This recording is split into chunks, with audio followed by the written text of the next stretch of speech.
Alrighty.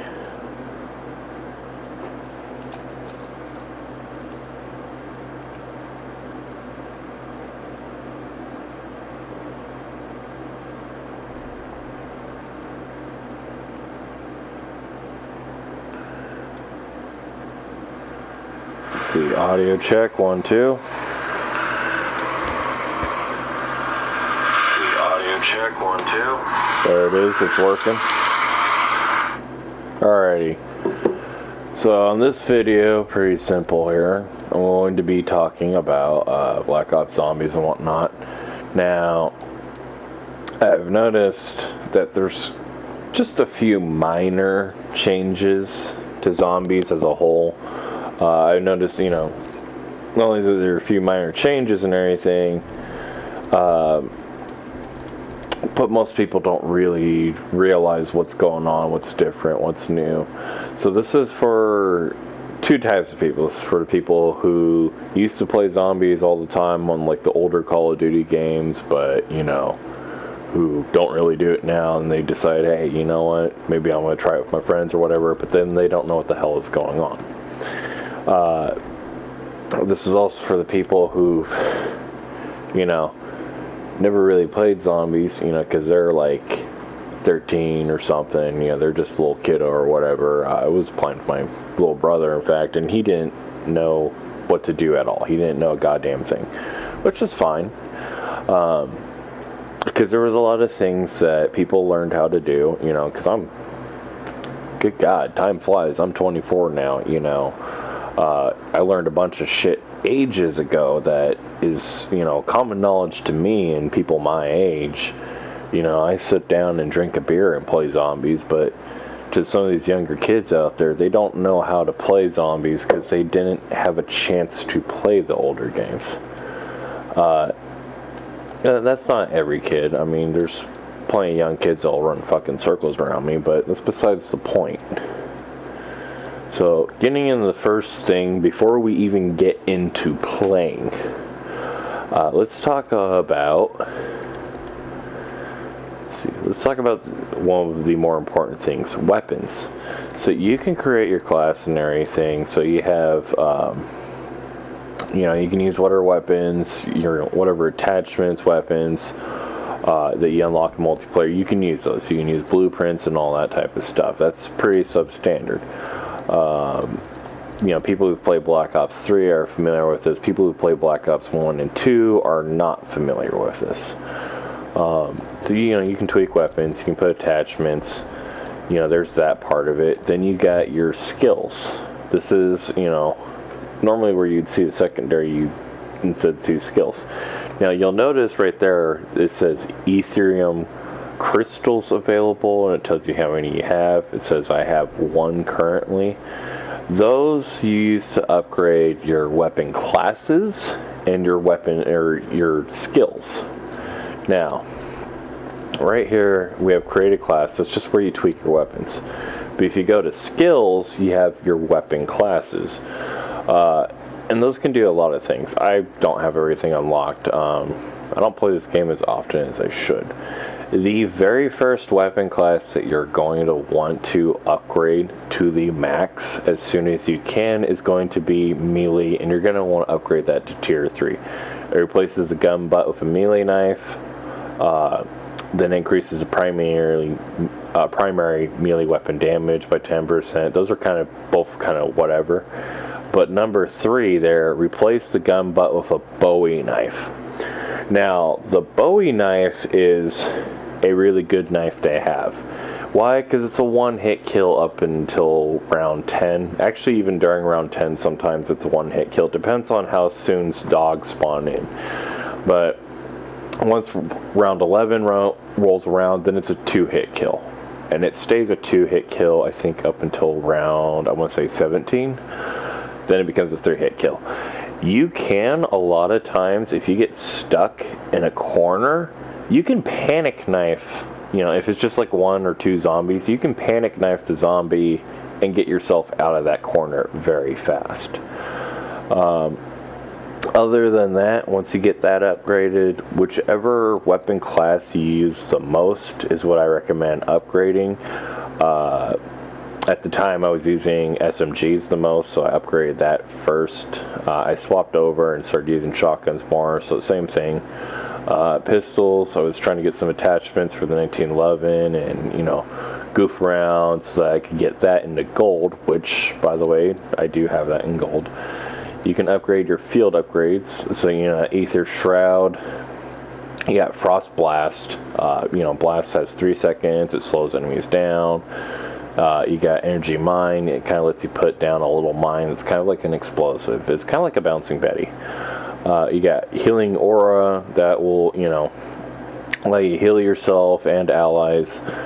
You can also pick, you know, if you upgrade it to tier 3, you can pick up downed allies and everything.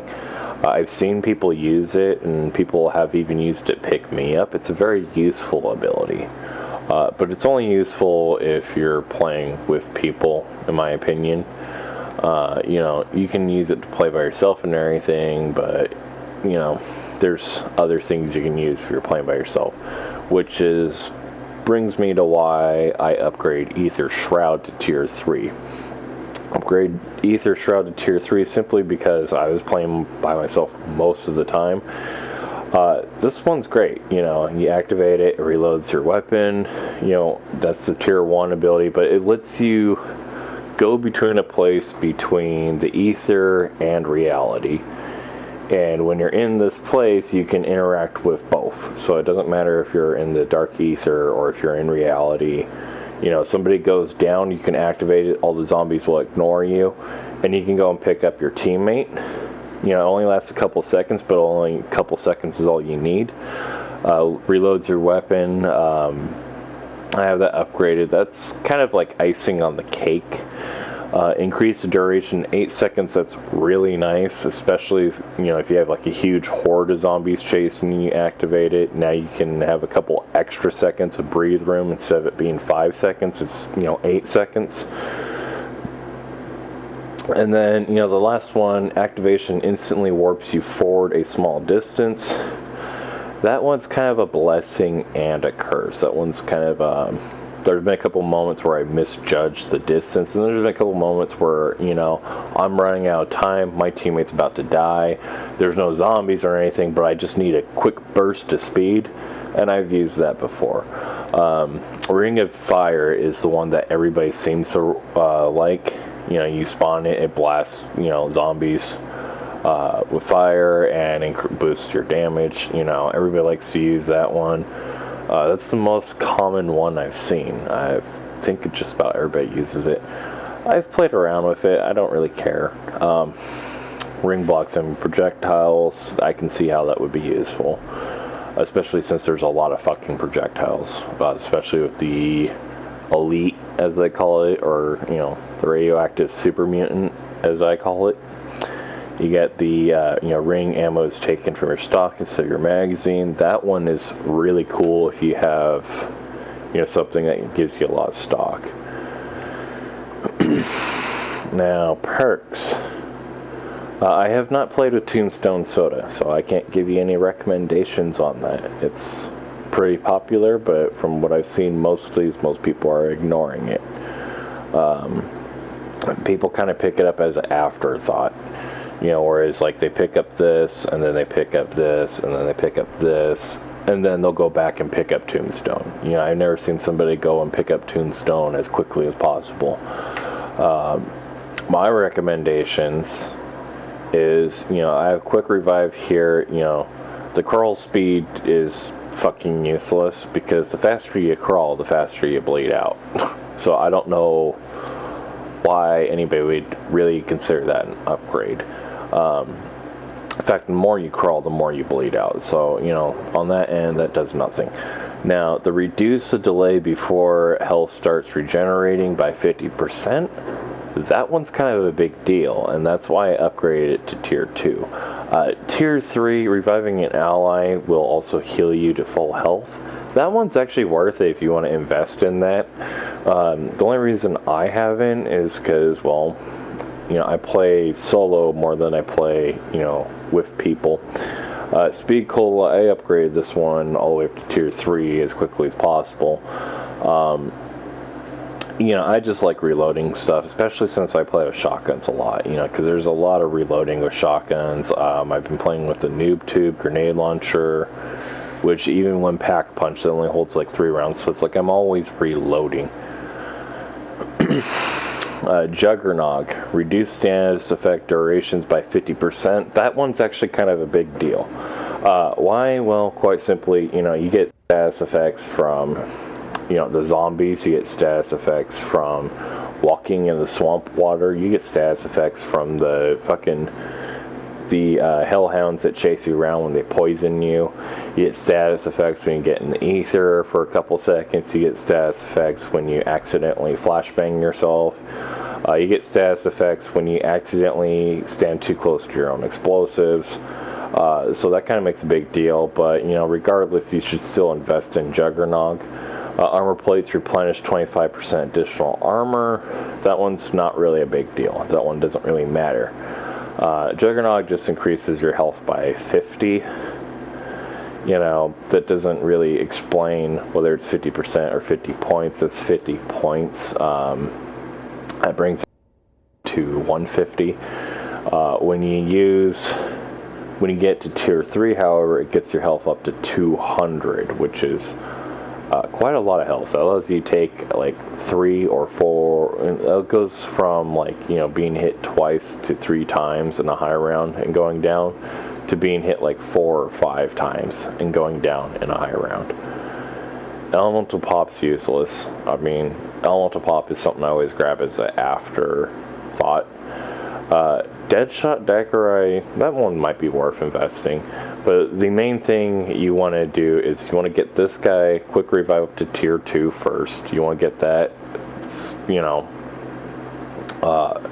and the reason why is that, you know, that delay before health starts regenerating, you know, that's not a stagnant thing. That's a thing of you keep fucking up, you're learning the game or whatever, and you heal a little bit quicker, you know.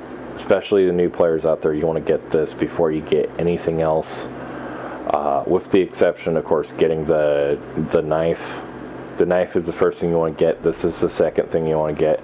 The third thing you want to get is Juggernaut up to tier 3. Now let's talk about ammo mods. Ammo mods are pretty simple. You get this one, it has a burn damage. This guy's really good if you're taking on like one big enemy.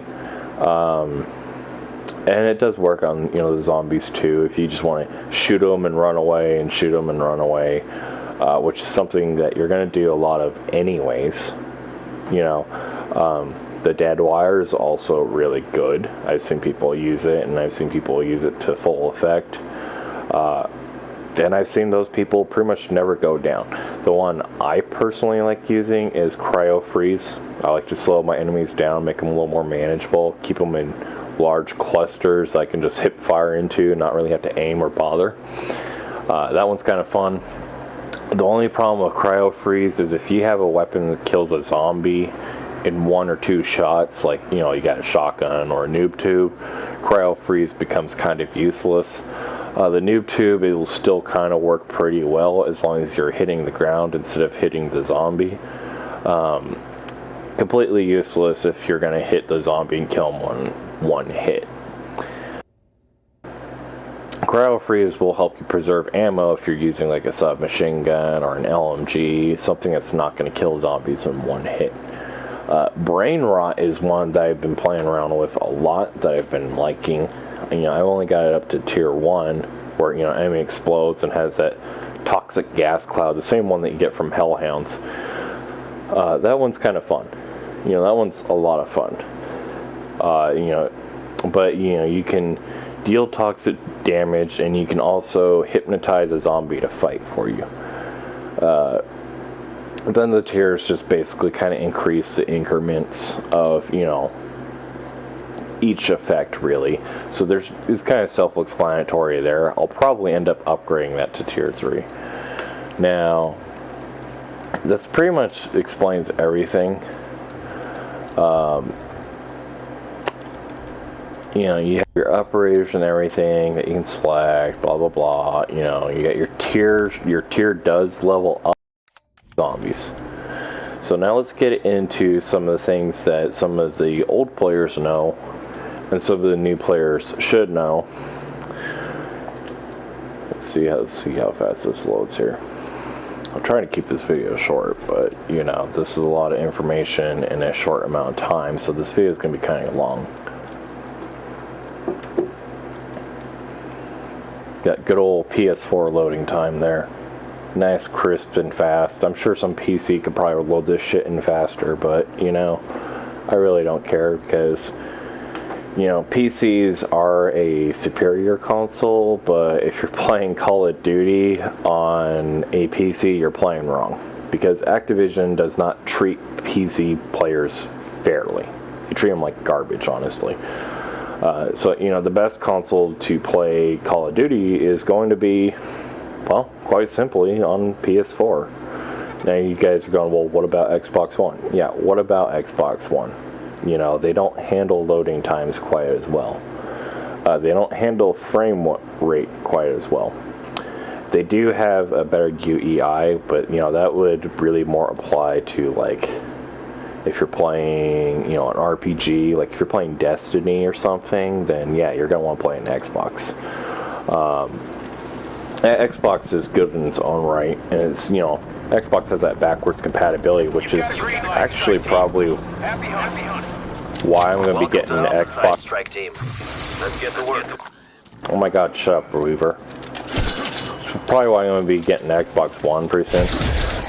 So the first thing is you're going to want to just be running around knifing around, because it's only round one, and the fact that it's round one means it only takes one knife to kill a zombie. You know, regardless if you have an upgrade knife or not. Nothing fast. Team, we need to find the facility entrance and figure out just what happened here. Now, a couple other things. If you're playing solo, actually even if you're playing with people, remember to get self-revives. If you're playing solo, you start with one.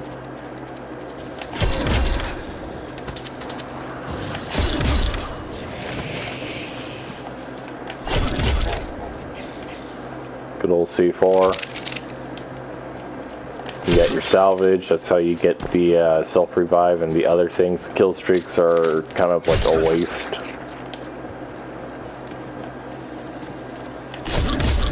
Let's see. Stun grenade.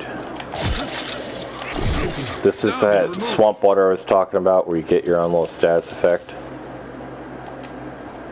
You can see I can jump a little bit higher as long as I'm not in the water. I don't know why they did that. It's a little annoying. Probably because they knew people were going to get caught there.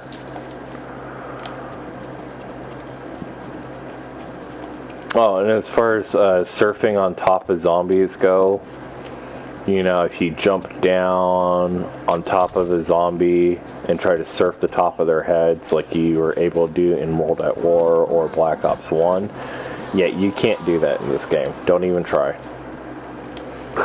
You know, it's kind of annoying that you can't do that, because that was something that I actually used to do all the time.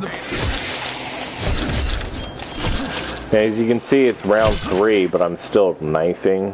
That's the glory of upgrading your melee first.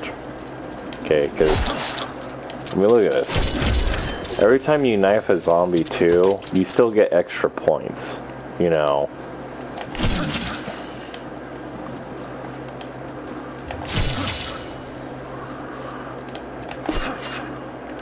Now, one thing that I've noticed with new players and old players know you need to open up every single door. There's no reason to be opening up every single door.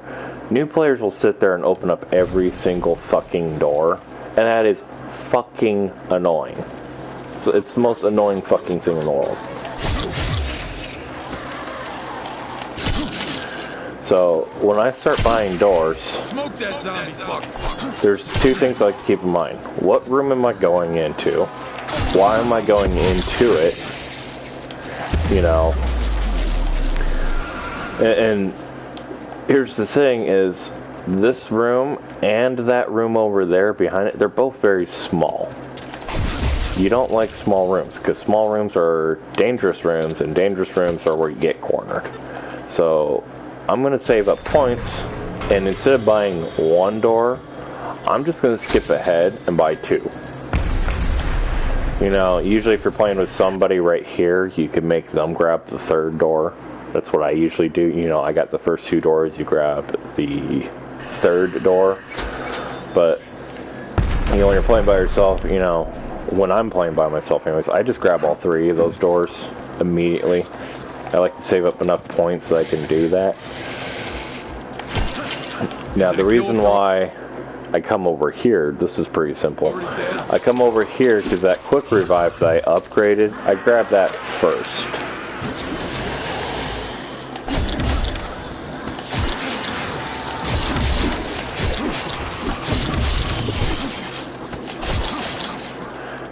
And the reason why I grab quick revive first is it's still too early for Juggernog. You know, you don't really need it yet. But you still need a little bit of protection in case you accidentally mess up. And well, quick revive is that protection.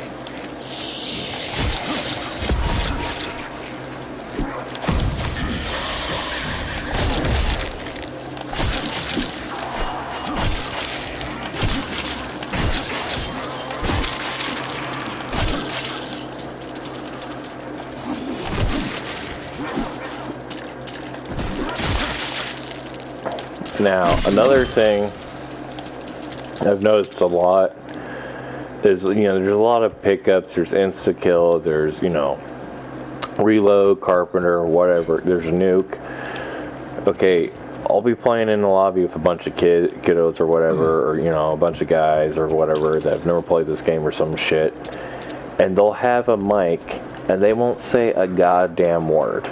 Okay, if you're going to pick up something, if you're going to open a door, if you're running out of ammo, talk to your teammates if you have a mic. If you don't have a mic, that's fine. I know, I mean, it's 2021, you should have a mic. For God's sakes, I mean, mics come free with the PS4 anyways. But if you know, if you do have a mic, talk to your damn teammates, okay? Your teammates on your team for a reason. You know, especially if you're trying to get as far as possible. You know, maybe you talk to your teammate and it turns out he's an asshole. Well, if your teammate's an asshole, well, now you know he's an asshole. Now you know not to pick him up. Now you know not to waste your time on him. You know, if you talk to your teammate and he's a fucking team player, now you know who to ask for help for. So, you know, talk to your damn teammates. Another thing, this cave right here, that's a death trap. So when you do go through it, make sure you go through it in the middle of the rounds, and make sure you go through it quickly. Now, you see this entrance right here, it's right in front of me? Don't open that. There's no reason to open that. Now, I'll explain in a minute why you don't open that, but don't open that.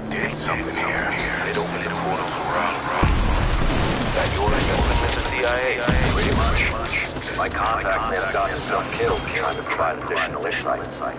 Project on station was a Nazi experiment done awry. Oh my God, shut up, Weaver. Okay, so this room right here is also a death trap. So you just want to get to power as quickly as possible.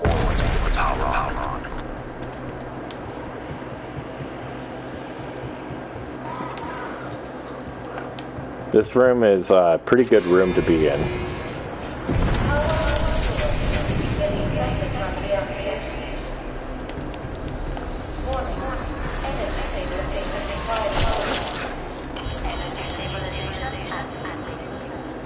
So you're just, you know, all this is the little thing that you need to do to get the pack-a-punch going and everything.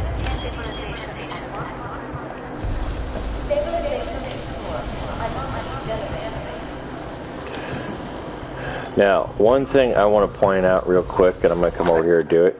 You see this balcony rail that's in front of me? You can jump over those. This is not like playing 5 where you get caught and you get trapped up here. If zombies are chasing you, just jump over the railing. You can always jump over the railing, make them chase you. You can even go back up the stairs and jump back over the railing. They were desperate at the end.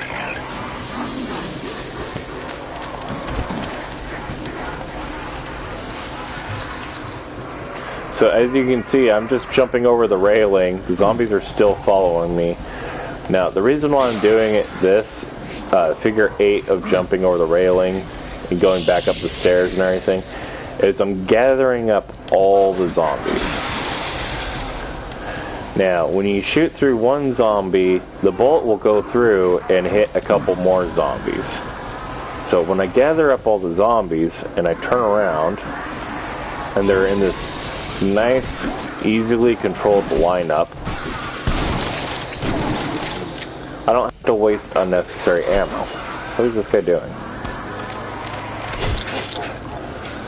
Zombies are slow and they're stupid too. So they're slow and they're stupid. I'm going to prove to you that they're slow in a second here. But first, let's go get Pack-a-Punch.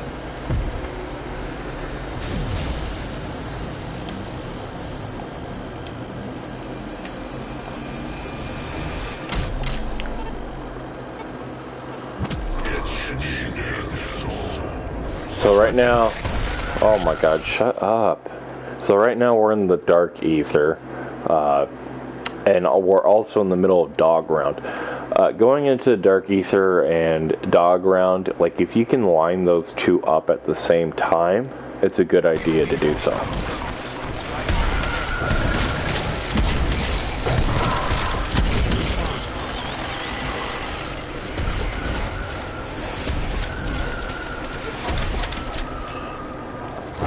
Now, the reason why it's a good idea to line up, Dog Round with going into Aether, pretty simply, it's just because, when you go into Aether, you're trying to complete objectives, like you're trying to do certain Easter eggs or special events or whatever. The last thing you want to be doing while you're trying to do these special events is dealing with a whole horde of zombies that you really don't give a shit about. Dogs are a lot less annoying to deal with because they have less health, they die quicker, as soon as you kill them there's a pause before the next round and everything. You can outrun them, you can outsmart them. Zombies are dumb, slow, and stupid, but they're a lot more of a pain in the ass than dogs are.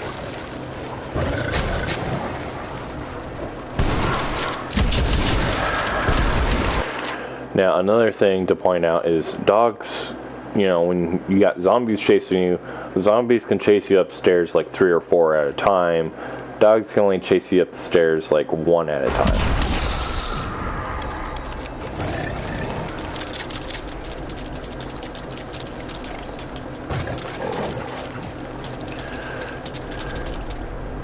Now, you can see I crossed over to here because the power's on. There's that door I told you not to open. You still don't open it. Don't ever open that. So you just want to go wherever the marker is. And then all you want to do is pick up this machine part. You're going to run over to where the Juggernog machine is, over here. You're just going to put it in.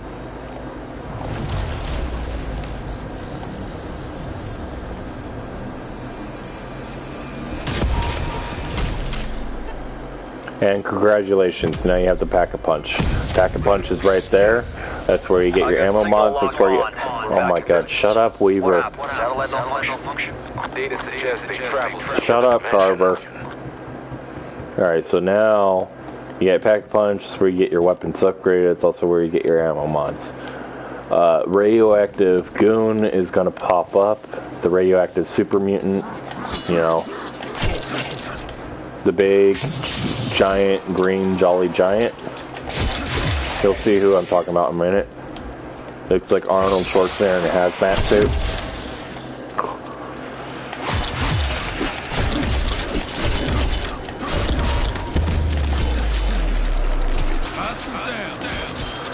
Now, the radioactive behemoth will show up regardless of whether or not you get Pack-a-Punch. It's just after round 10. I think he shows up a little bit early if you happen to get Pack-a-Punch before then. But But either way, he's not too much of a problem.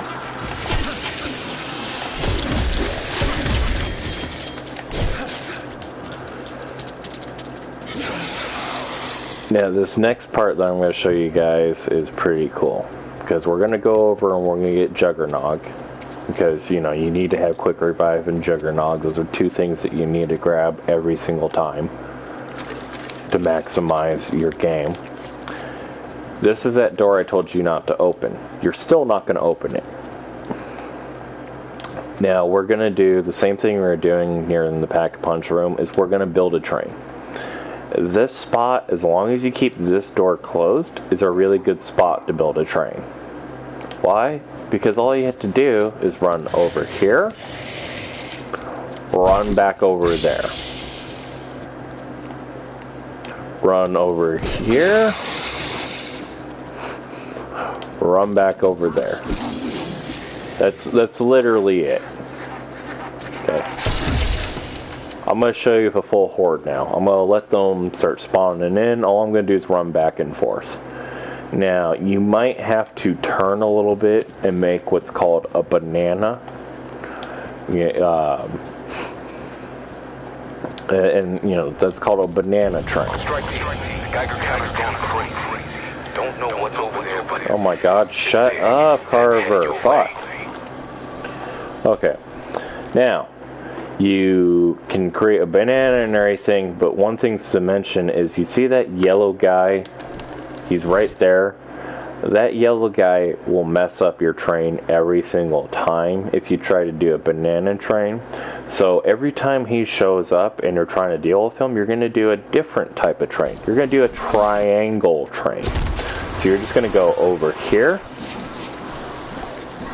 Then you're going to go over... Oops. Then you're going to go... Well, I got to wait for him to see me. Then you're going to go over here. Then you're going to go back over here. Now, you're going to have to be careful to avoid your zombies while you do it. But you just keep going to those 3 points over and over again. And you can see the radioactive giant there is missing me. And all I'm doing is basically going in a giant triangle. And I'm gathering up all the zombies here. But the main reason why I'm going in triangle is I'm just trying to give myself enough space to deal with the big giant green dude.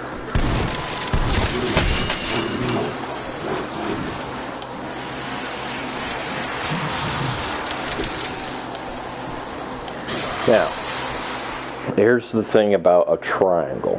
When you do a triangle train only works if you have something in the middle of the triangle that blocks zombies.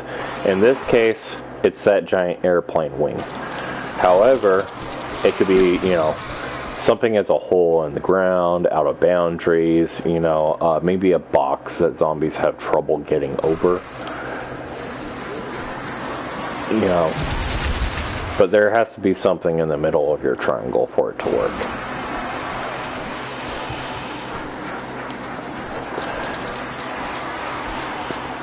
And the reason why there has to be something in the middle of a triangle for your triangle to work, quite simply, is because zombies follow you so blindly that if you try to do a triangle where there's an empty space in the middle, they'll just run through the triangle, and then you'll find yourself surrounded on 2 different sides, and you'll have to break the triangle and, you know, move away from the area that you're in, and you don't want to do that.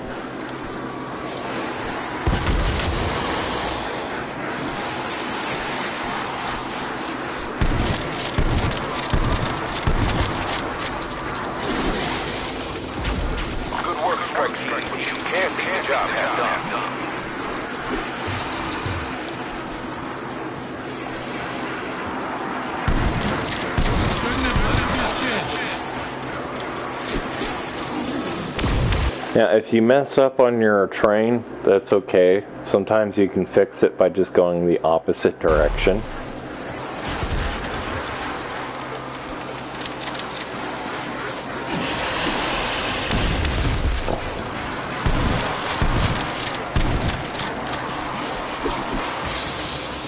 And the reason why that sometimes happens too is quite simply that big giant green dude that splits into two dudes. The whole point of that dude is to mix things up and to mess things up for you. That's why Treyarch put him in the game. There was a time when there was no such big giant green dude in Treyarch games, and what would happen is you would just form these trains, go round after round after round, and then fight dogs, and then go round after round after round and fight dogs. Whereas this green giant dude appearing every once in a while kind of forces you to think of new strategies. So they just did it to mix the game up a little bit.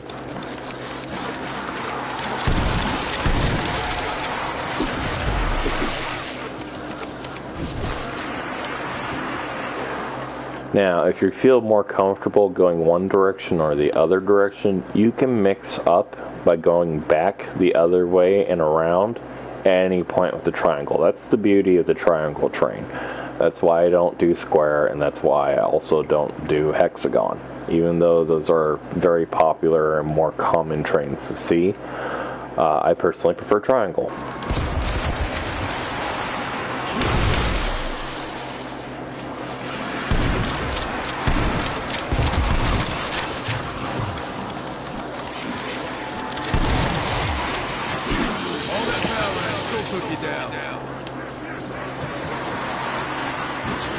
Now, right here you'll notice with the triangle, this is the other reason I like triangle.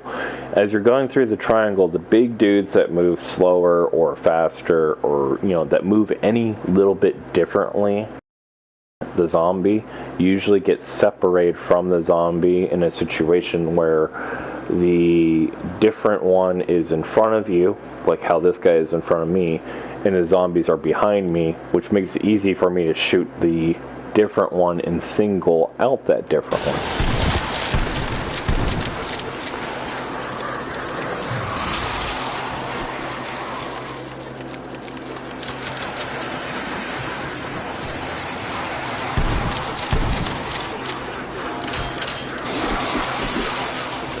Now, once the dude is done with, then I can go back to banana. But there's a yellow thing up there. That thing is important to the story, and I want to grab it. So all I'm going to do is run at the zombies, but run off to their side, and I'm just going to run around and lead them up to that thing and grab the thing that I want.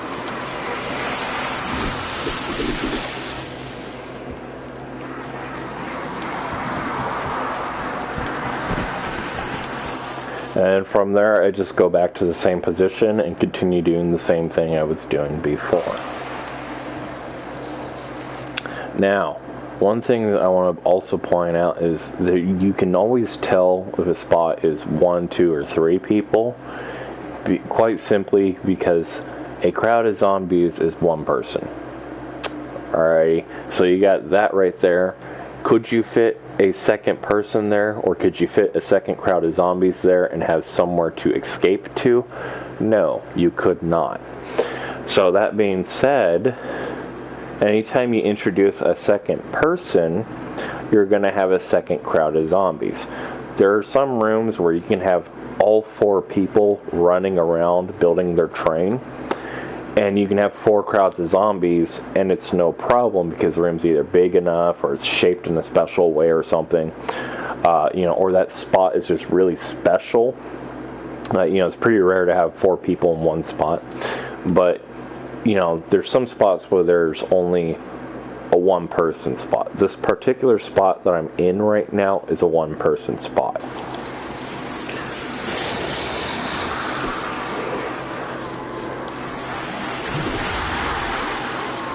Now, sometimes your crowd of zombies is too big.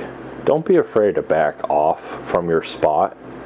Now, when you start backing off from your spot, that just means you need to kill a couple zombies and then go back to your spot.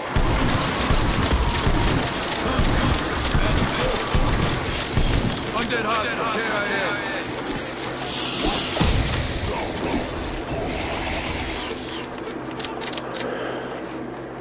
KIA. Now, what you're basically trying to do is you're trying to create zombies in what what they call a rape train. It's more like a flow of water. It's kind of like a river. You got a river, zombies following behind you. And as you go back and forth in an area, you're trying to fit your flow of zombies into a small space so you can turn around and shoot them while they're all close together.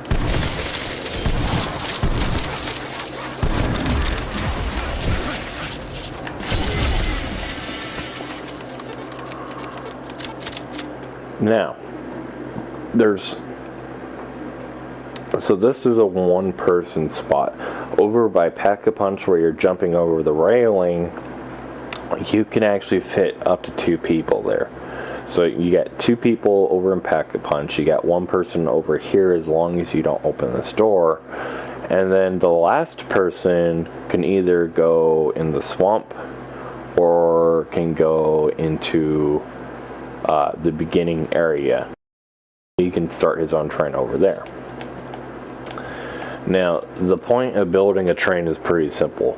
You build a train so that you can conserve ammo, because when you turn around and you shoot 1 zombie, that's just a waste of ammo. But when you turn around and shoot, and there's a whole horde of zombies, and you shoot 1 bullet and hit 4 zombies, you save more ammo. Now, some of you guys are going, well, I can just Pack-a-Punch my weapon and not worry about ammo, or I can just continuously buy ammo. At some point, you're going to run out of money. So what you want to try to do is maximize as much ammo as you have, so you have enough money to keep buying ammo. Because every time you Pack-a-Punch, ammo becomes more expensive. Every time you buy ammo, that costs money. You get zombies, but if your gun's too weak and you can't afford to Pack-a-Punch because you've been buying ammo, well, you're probably just gonna die. And if you sit there and Pack-a-Punch and Pack-a-Punch and Pack-a-Punch, have a fully Pack-a-Punch weapon but it has no ammo, well, you have a useless weapon. So the best strategies, of course, is going to be to build your train, shoot down your train, deal with the big juggernaut dude as soon as you can, and just to be careful when you're dealing with dogs. As far as Pack-a-Punching goes, you guys probably already know how to do that. That machine that we built earlier, you just run up to it, you buy your Pack-a-Punch, you buy whatever ammo mod you prefer, and you continue doing the same thing like you normally do. Now, whenever you Pack-a-Punch, you don't want to Pack-a-Punch at the beginning of a round. You don't. And now, the reason being is because when you Pack-a-Punch at the beginning of the round and all the zombies are coming, that's when you should be building your train, not Pack-a-Punching. The only exception to this is when you have a monkey bomb, when you have AETHER SHROUD, or when you have a teammate protecting you. If you have those 3 things, you can Pack-a-Punch whenever the hell you want. If you're playing solo, you can't. It's always best to Pack-a-Punch at the end of the round. You'll save yourself like 1 zombie. You'll throw a grenade at his feet, make him a slow, small moving crawler. Run over Pack-a-Punch, grab your ammo mod as fast as you can. You only have enough time to do 1. Then you're going to kill the zombie, and then you're going to go back to doing rounds. It's really that simple. It's just a lot of these new players just don't know how to do that. A lot of the old players, they grew up doing just that type of thing.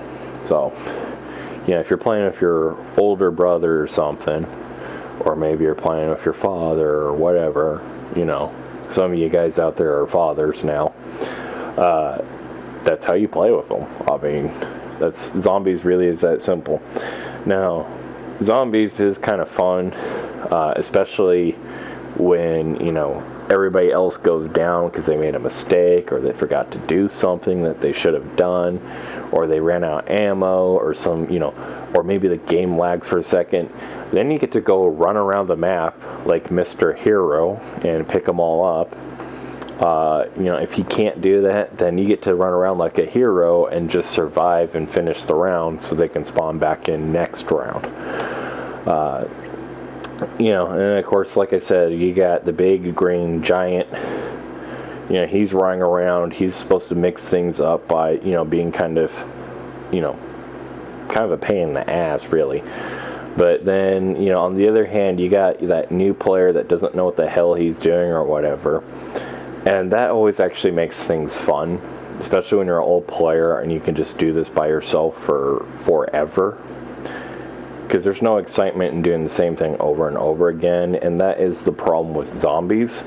But when you have a new player that doesn't know what he's doing, and he comes around and he messes everything up, your other teammate gets all pissed off at him, and then you have to sit there and adapt on the fly to his mess that he just created.